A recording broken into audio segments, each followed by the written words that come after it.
Welcome back to the Conversation Corner. Everyone, I'm Sarah. And I'm Mark. Thanks for joining us. Today, we're diving into a really interesting topic, how to talk about current events and news in English. Yes, talking about current events is a great way to connect with people and share ideas. Plus, it helps build your vocabulary with everyday terms and phrases. Absolutely. So today, we'll go step by step, from understanding news headlines to discussing opinions about current events. Let's start with headlines. Headlines are the titles of news articles. They're short and often sound dramatic. Exactly. But remember, headlines often don't use full sentences. They might leave out words like is or are. Here's an example. Stocks soar after election results.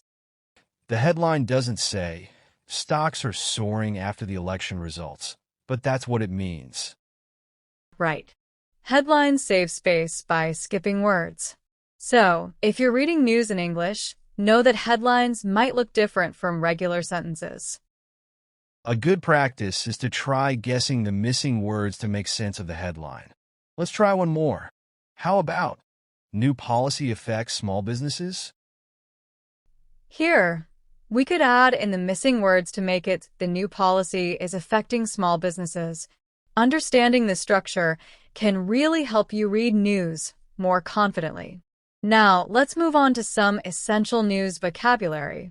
We'll explain common words and phrases used in current events. Great idea. So, first up, we have breaking news. Sarah, do you want to explain it? Sure. Breaking news means important news that's just happening or just been discovered. Exactly. You'll often hear, this is breaking news on TV or online when something important is happening right now. Here's another. Update. An update is new information about a story. And an exclusive is a story that one news source has that others don't. Like, this is an exclusive interview with the president. Nice. Then we have coverage. This means how much a news organization talks about a story. So if you hear there was a lot of coverage of the protest, it means many news sources reported on it.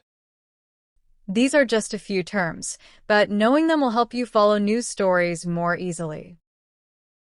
Now that we know some key vocabulary, let's talk about listening to news broadcasts. Sarah, do you have any tips?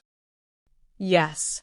The first step is to start with slow or simplified news channels.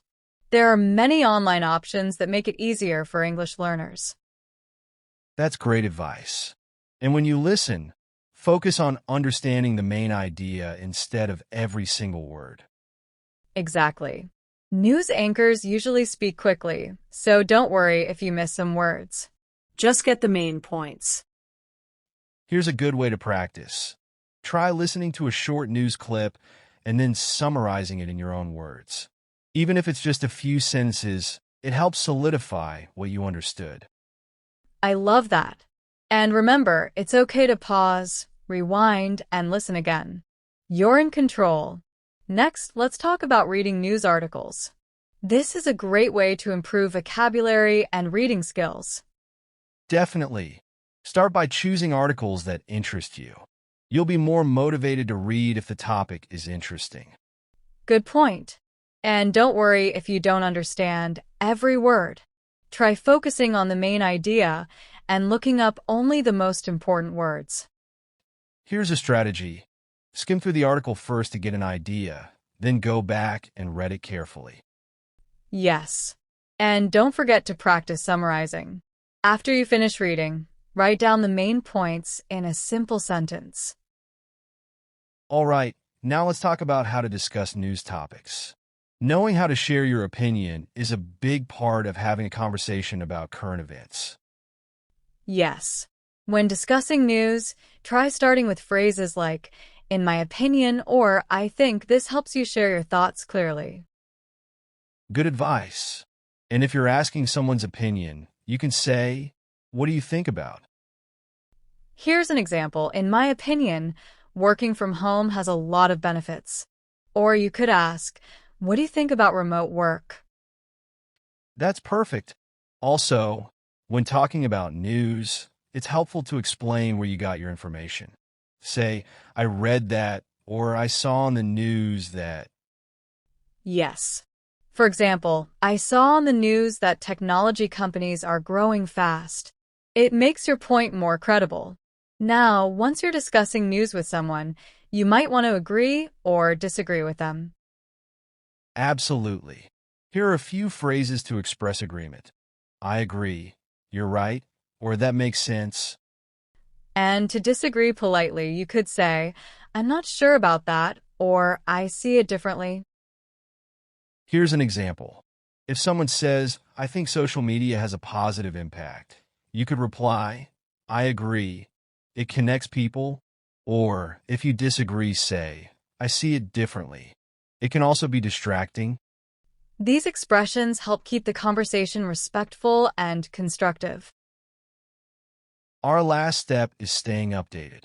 If you want to stay current, you could set aside a few minutes each day to check the news. Yes. Apps and websites like BBC, CNN, or local news sites are great sources.